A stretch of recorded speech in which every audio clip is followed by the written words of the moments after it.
I probably should have done this back when I first finished Brood War, but this isn't what I would strictly call a review.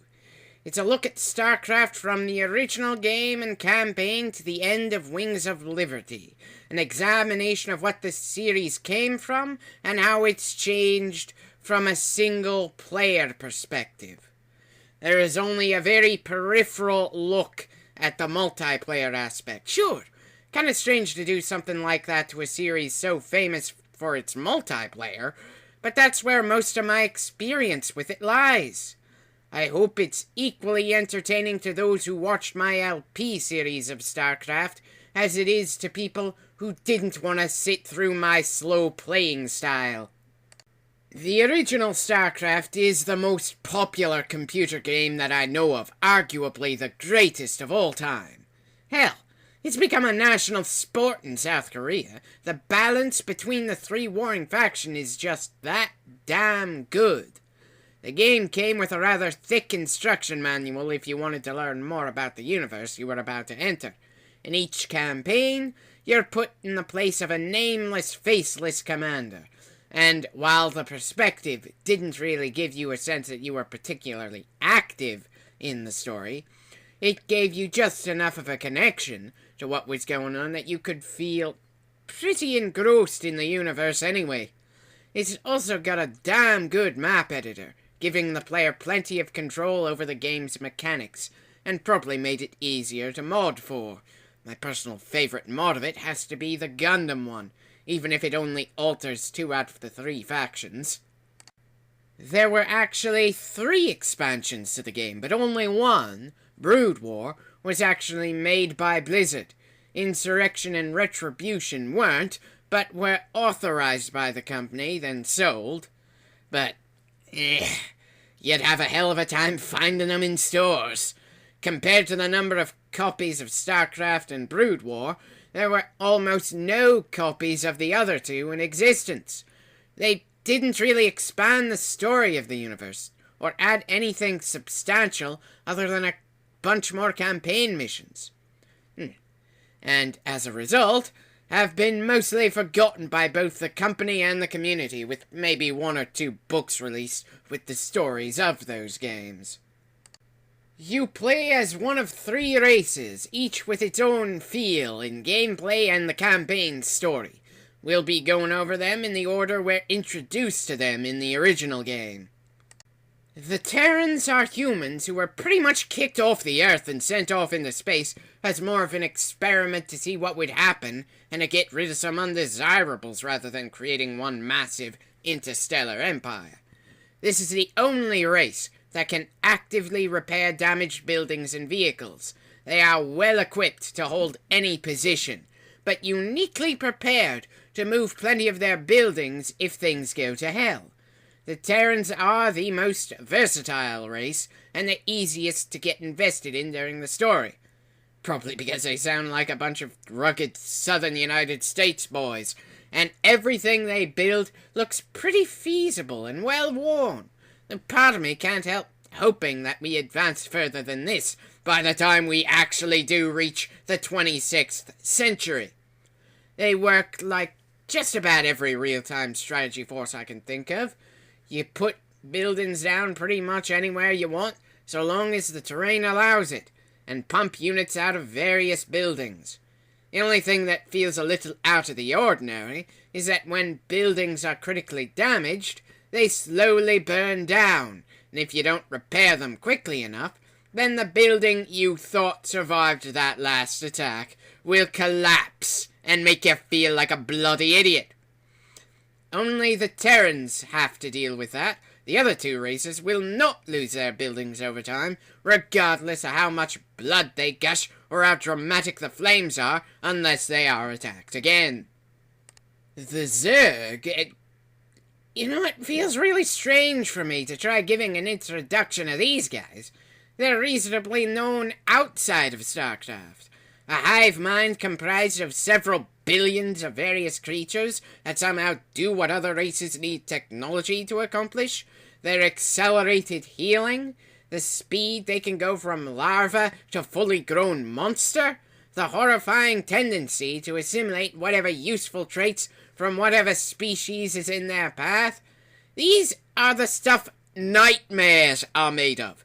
It's almost a guarantee they will outnumber your forces. They can build their army up damn fast, and the term Zerg Rush has become a quick way of saying throw a hell of a lot of expendable troops at the problem very quickly until our enemies drown in our blood, because we don't care how many we lose so long as we achieve victory.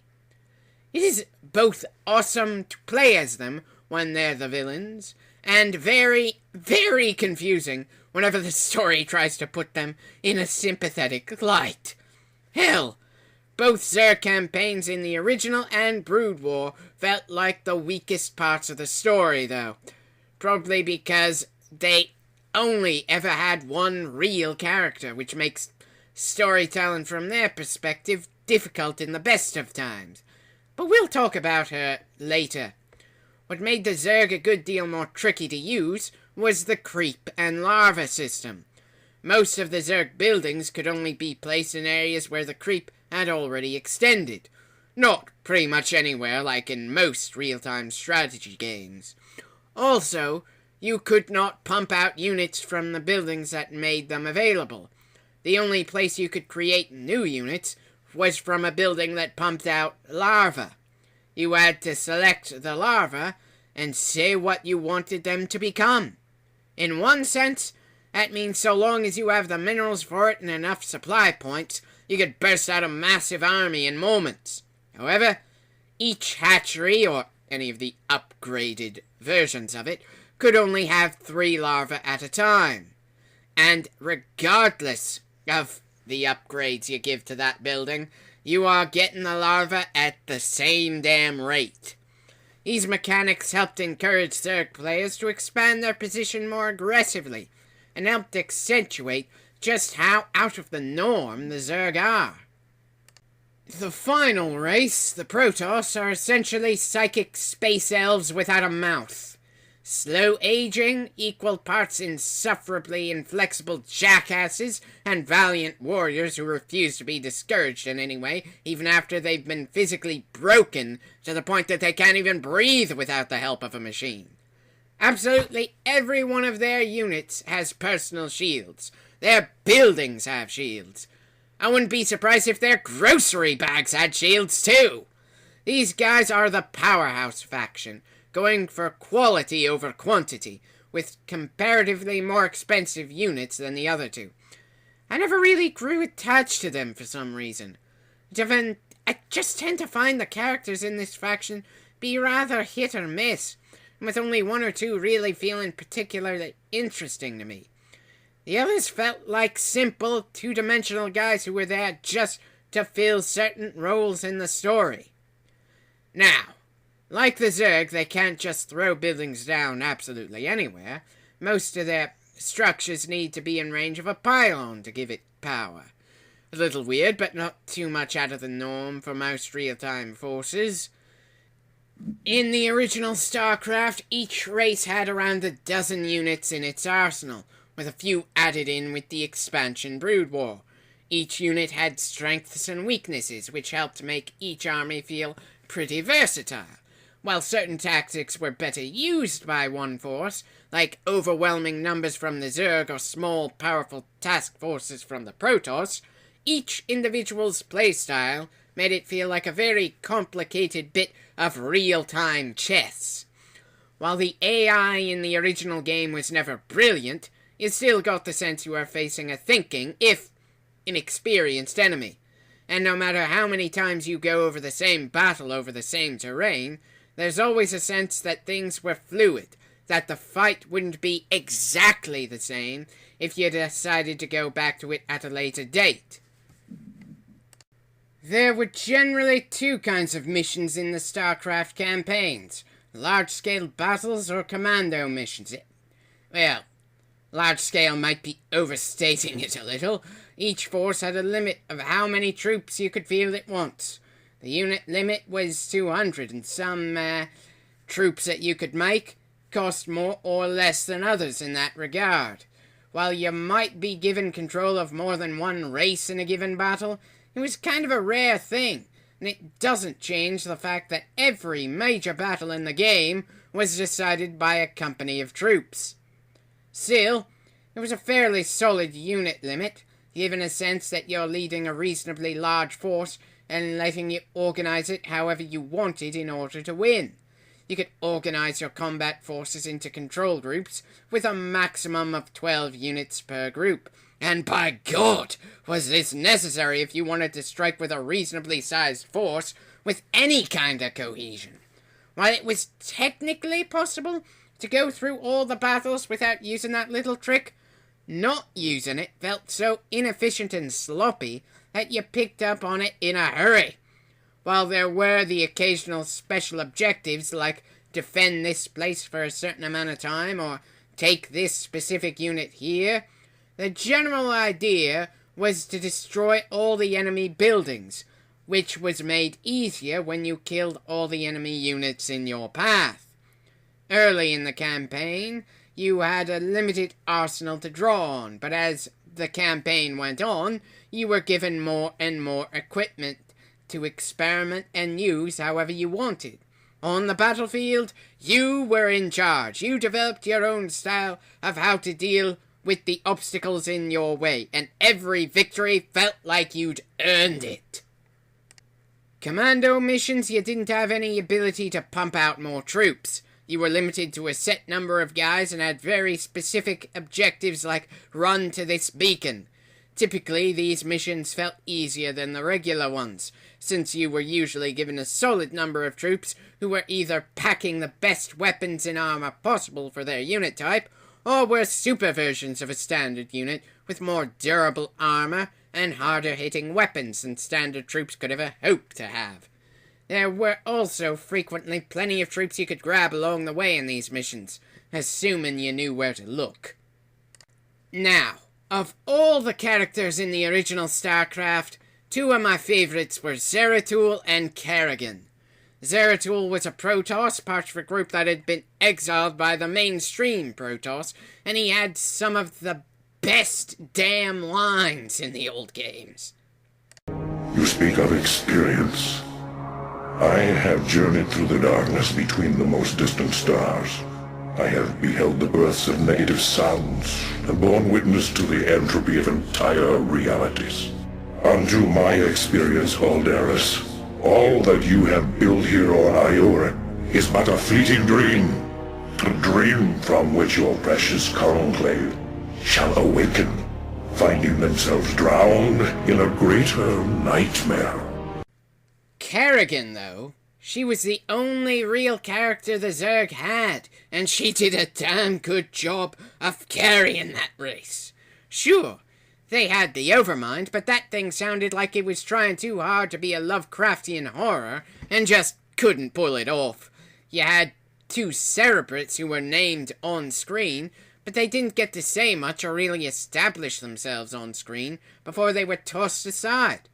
Kerrigan, though, was the most developed in the original StarCraft and arguably the best villain Blizzard ever thought up. In fact, I'll go into more detail about her than I did for anything else in this overview. Before the series officially started, she was a Black Ops agent for the most powerful Terran force in the sector, the Confederacy. At some point, the leader of a rebel faction named Arcturus Mengsk rescued her from that and essentially became her hero and surrogate father. When we're introduced to her in the first campaign, she's very loyal to Mengsk, but at a certain point, Mengsk's tactics become a little too much even for someone with her loyalty. She calls him out for dooming an entire planet full of people just because it's the capital of the government he's been trying to overthrow for a hell of a long time. And in the very next mission, she's sent on a suicide mission and left to die. But she didn't die, because the Zerg assimilated her into the swarm. What's left of Kerrigan's human side is hurt and pissed at what Mengsk did. But she's also going through a bit of a power trip. Becoming a Zerg took her already considerable psychic talents and amplified them several times over. She's got a Wolverine-esque healing factor, the raw muscle to punch through a ship's hull, and some claws that can make pretty thick battle armor feel like it's made of cardboard. Of course, her power trip doesn't last long. She's outsmarted and outmaneuvered by some clever Protoss not long after she's reborn, and she starts hunting those Protoss down in the last mission we see her in the first Zerg campaign. We don't see her again until Brood War, and then, well, it's clear she's learned her lesson about tackling things head on. Most of the expansion revolves around her manipulations, some obvious to see as they happen, and others you need hindsight to notice. She basically makes two other villain groups look like total idiots, backstabbing everyone she wasn't fighting against along the way. And while part of me finds that a very stupid way to do things, you get the sense that she's still inexperienced. She knows that she's a villain in this story, so it's like she's drawn on what she knows of villains in the stories she may have enjoyed typically were like, trying to make herself feel worthy of the nickname she created for herself, the Queen of Blades. Any and all mistakes she makes can be attributed to that, and she typically doesn't have to worry about her mistakes proving lethal, since, well, she can control an uncountable number of Zerg, and is personally capable of ripping buildings apart with her bare hands. The exception being the final battle of Brood War, when two groups that she backstabbed have joined forces with the group she thought she'd just eliminated. It was probably the only moment she actually felt like saying, "Oh shit," in the entire expansion. But when the dust clears, she has defeated all three fleets. That's right. The end of Brood War and the final chapter of StarCraft for a little over a decade was the bad guys, the unambiguous villain, at the top of the heap, with little to no rivals to her power. Really, the universe looked doomed to be her plaything. And on that note, let's start talking about StarCraft 2. The graphics have, of course, improved in the decade it took to make this sequel. The cutscenes look better all around, there are various new units introduced to the game, and the gameplay is designed to let things get moving more quickly. Can't really talk about how it rates compared to the original in multiplayer. I'm not really a multiplayer kind of guy, at best. I occasionally watch other people do multiplayer and I'm on myself, dear God, either one of these guys could probably take me apart. So please bear that most of my observations and opinions of StarCraft 2, as compared to the original and Brood War, are only on the single-player experience. Each of the three campaigns is massive, long enough to be considered its own separate game, which is why StarCraft 2 has been split into 3 different releases. The perspective in each campaign is focused on a particular character. In Wings of Liberty, it is James Raynor, the leader of a rebel group called Raynor's Raiders. In Heart of the Swarm, it is, of course, Kerrigan. In the as of this moment unreleased Legacy of the Void, it is Artanis, the relatively new hierarch of the Protoss who was only appointed to the position sometime during or after the events of the old StarCraft. Between missions, you see the main character interact with various members of their crew, and can explore various parts of their capital ship to a degree. Sure, it's just selecting from a list of locations on the bottom of the screen, and you can't move around however you please in those areas, but the attempt to improve the storytelling perspective and really put us into the StarCraft universe is very appreciated. Now, part of my problem with StarCraft 2 is something that looks good on paper, but in practice made the campaign missions in this game less fun than the original. The missions try to be more unique, with various gimmicks and specific objectives, rarely putting you in what I would call a large-scale battle, where you can just wipe the map clean of enemies. While you can technically fight however you please, as you progress through the game, you are introduced to new units. The number of units you'll have by the end of the campaign makes your armory feel rather bloated. This feels especially strange, since a good number of those units are not part of the multiplayer. Some are units that existed in the previous game, but you inexplicably don't have in your armory from the start of this campaign. Why the hell can't I make any Goliath walkers at the start of Wings of Liberty? Why do I have to go through a mission to unlock something that was a standard piece of equipment in the previous war? And how the hell did this particular segment of the Zerg outright forget to make Hydralisks, the unit that was literally the race's signature portrait in the original game? Do you mean to tell me this segment of the Swarm's genetic memory has temporary amnesia until I reach the proper mission in Heart of the Swarm? Other units you'll run across were considered for the StarCraft 2 multiplayer, but were dropped for balance reasons. While in multiplayer, your army has around a dozen different units you can create, similar to the old StarCraft, in the campaigns, your force will end up getting around 20 different combat units. Since most of the missions in StarCraft 2 are tailored for whatever new unit you're being introduced to, there's not really many opportunities to really develop your own favorites, or to get your own specific style of combat in the campaign. While there is an adjustable difficulty level, it doesn't ever really feel like you're facing an opponent capable of having their own ideas. The difficulty levels make the enemy attacks in the campaign more numerous and their defenses more thick, but that isn't the computer's decision. It isn't something the enemy commanders decided on. It's what the game designers put in there, and with each progressively higher difficulty level, the slower game speeds are locked out. Oh, I'm sorry. You want to face the most brutal enemy arrangement for this mission on the slowest speed of the game, just enjoying the ride? Not possible.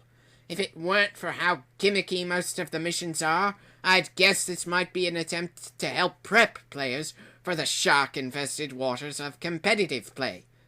But it doesn't, because we aren't given a lot of missions to develop our own combat style and figure out what units we really prefer to use. Plus, a good number of the units that are available in the campaign can't be used in multiplayer. Commando missions are back, and dear God, I hope you know how to efficiently and quickly use few units to fight hordes of enemies. Otherwise, you are getting crushed.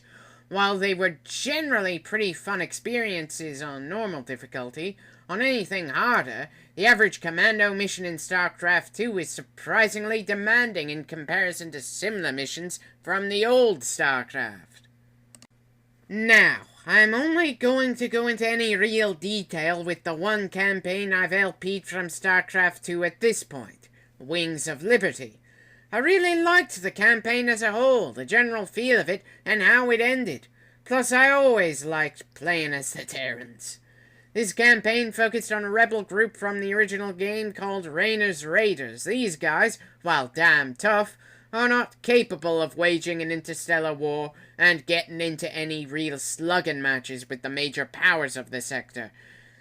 Okay. In every other real-time strategy I can name, you are a commander who is part of a massive force that can go toe-to-toe with whoever else is in that particular universe. But whatever. If it's pulled off well, this can be a pretty nice perspective.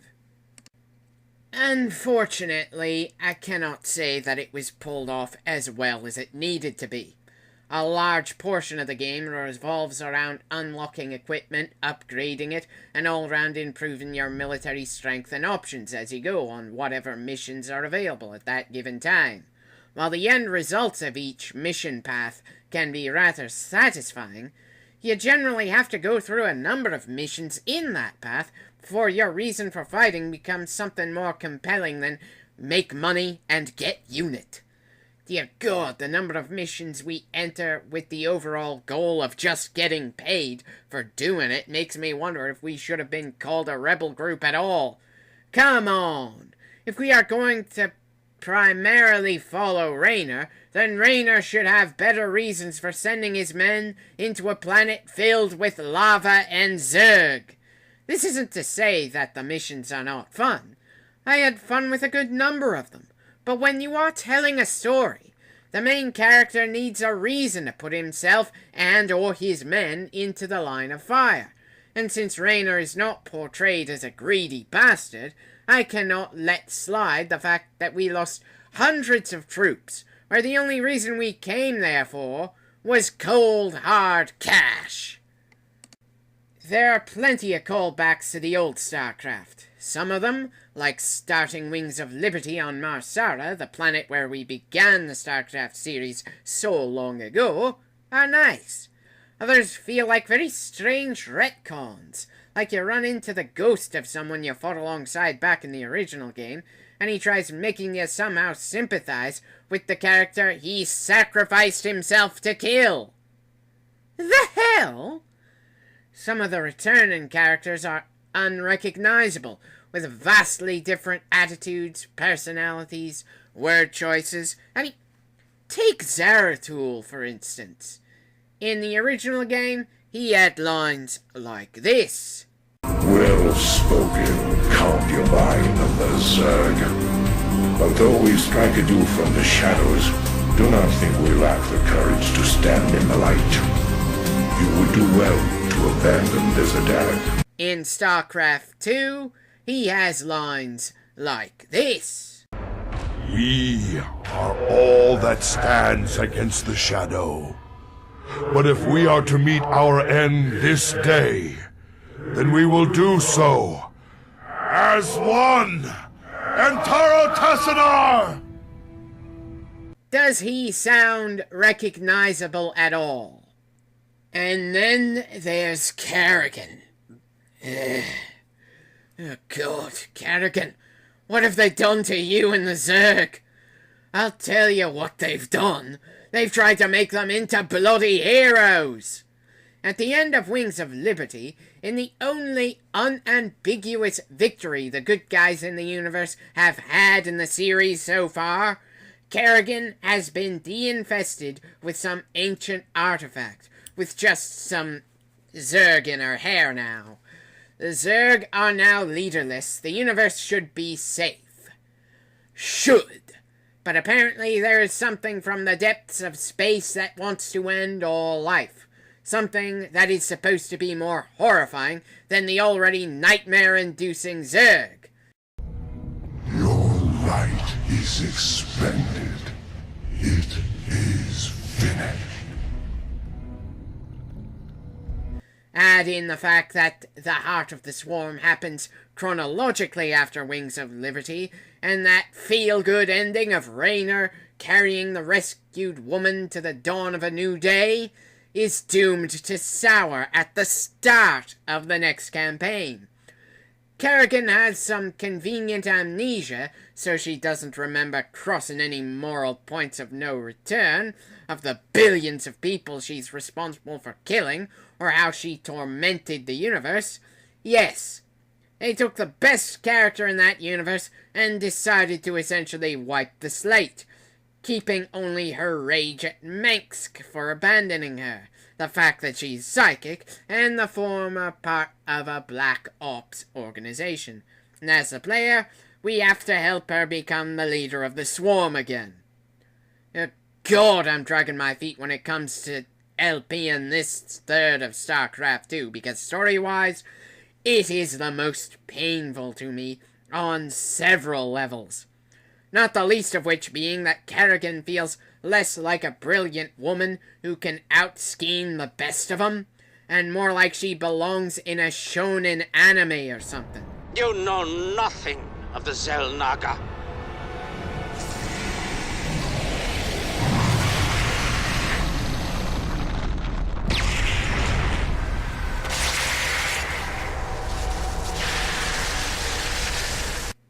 Yes, they honestly had a beam struggle. It may look cool, but it does not feel like it belongs in StarCraft. But I'm too deep in StarCraft 2 to back out now. I've got to keep moving forward, got to know how it all ends.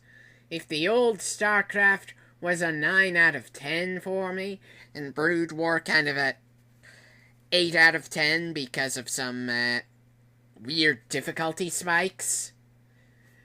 Wings of Liberty was a 7, Heart of the Swarm was a 6, and I certainly hope when Legacy of the Void comes out that my opinion won't go any lower, that the game will land somewhere around 6 or 7. Oh well, these are just the thoughts of a guy who plays games solo, opinions formed by playing the campaigns and becoming attached to the universe. It may not match your own opinions. I hope this was interesting to watch for both the people who've gone through my StarCraft LPs and those who haven't.